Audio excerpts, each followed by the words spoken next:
Hala, Bea may revelasyon at di natin ito inaasahan na siya ay nagkakagusto ng isang kalingap partners.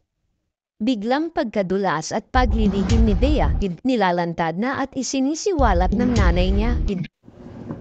Ala, Bea, ano kaya yung revelasyon sa kanya, guys? Ay ating alamin, guys.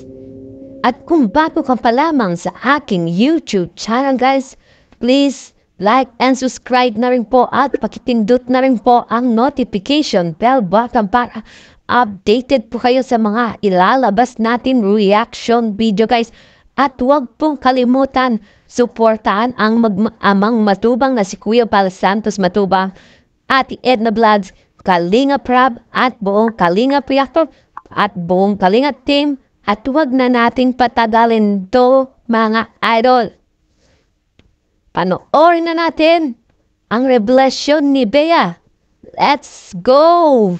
Hala, Bea may revelasyon at di natin ito inaasahan na siya ay nagkakagusto ng isang kalingap partners. Biglang pagkadulas at paglilihim ni Bea, nilalantad na at isinisiwalat ng nanay niya. Bakit na yun pa siya nakaramdam ng ganitong karamdaman?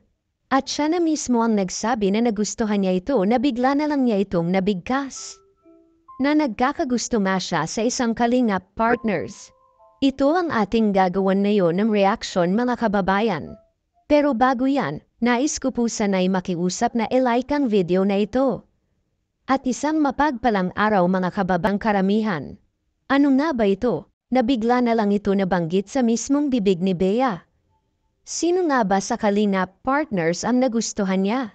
Na kahit si Kalingap Rab ay nagtatanong at kahit siya ay ang akala nito ay siya ang nagustuhan ni Bea, pero nagkakamali tayo.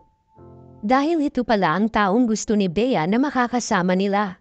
Hindi ko sinabi na sa araw-araw nilang gawain nila ito gustong makasama. Bagkus siya lamang ay napahanga dito dahil siguro sa mga pinakita niyang ugali at di sila sinsukuan.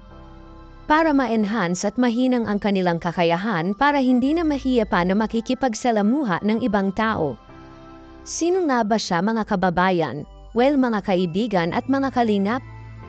Hindi naman masama at magkakagusto nga itong si Bea sa kalingap partners na ito. At nakitaan nga natin siya na mas komportable nga siya o sila pag siya ang nakakasama nila.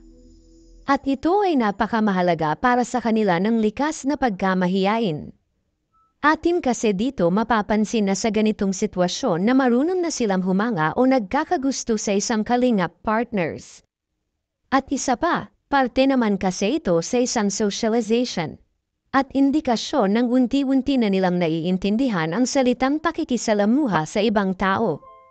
Well, sa kabilang banda, di naman siguro masama na humanga at si Bea ay magkakagusto sa isang kalingap partners.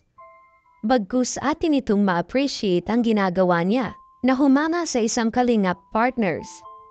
Ito kasi ay isang accomplishment sa buhay ng tatlong magkakapatid na beneficiary ni Kalingap Rab.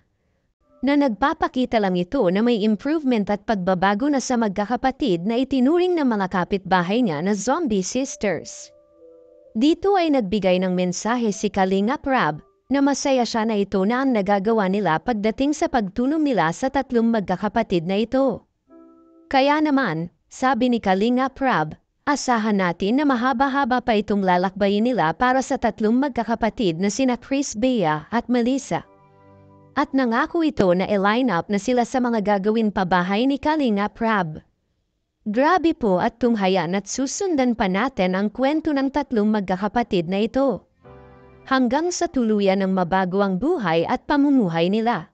At ito na po, mga kababayan, at sasabihin ko na, ang taong tinutukoy ko dito na nagustuhan ni Bea na isang kalingap partners ay walang iba kundi si Grace, na hindi mo sukat akalain na magugustuhan siya ng mga kalingap beneficiary na ito. Lalo na dito kay Bea, kahit ako ay mapapahanga talaga tayo sa kung paano niya na itreto ang tatlong magkakapatid na ito. At paraan para mapalapit ang loob nila kay Grace. At isa pa tayong napansin ay si Norman, na madalas nagpapatawa sa eksena nila tuwing may interview sila ni Kalingap Rab. At dahil dito nakitaan na natin sila ng pagiging komportable. Kayo mga kalingap, sana ay magbigay kayo ng inyong komento reaction at opinyon at suhestyon patungkol dito para ating malaman ang inyong saloobin at damdamin para may parating natin sa Kalingap team at magawan at mabigyan agad ng agarang solusyon. Pero bago ko po tapusin, ay isang mapagpalang araw mga kalingap. Masaya ka na yun kasi nakapasyal sila. Masaya naman ako. Ano pa, Nay? Natakot sila kasi hindi sila sanay sa maraming tao. Natakot? Ano pa na yung sinabi nila, Nay? Gusto ko daw nilang maulit mamasyal. Gusto bang maulit? Sino yung... Dapat daw kasama daw si Grace. Si Grace? Oy! Ba't ka talaga kapitana? Ba't talaga si kapitana? Si kapitana ang papakausap po. Grace! Halika. Ikaw pala nang gusto nilang kasama.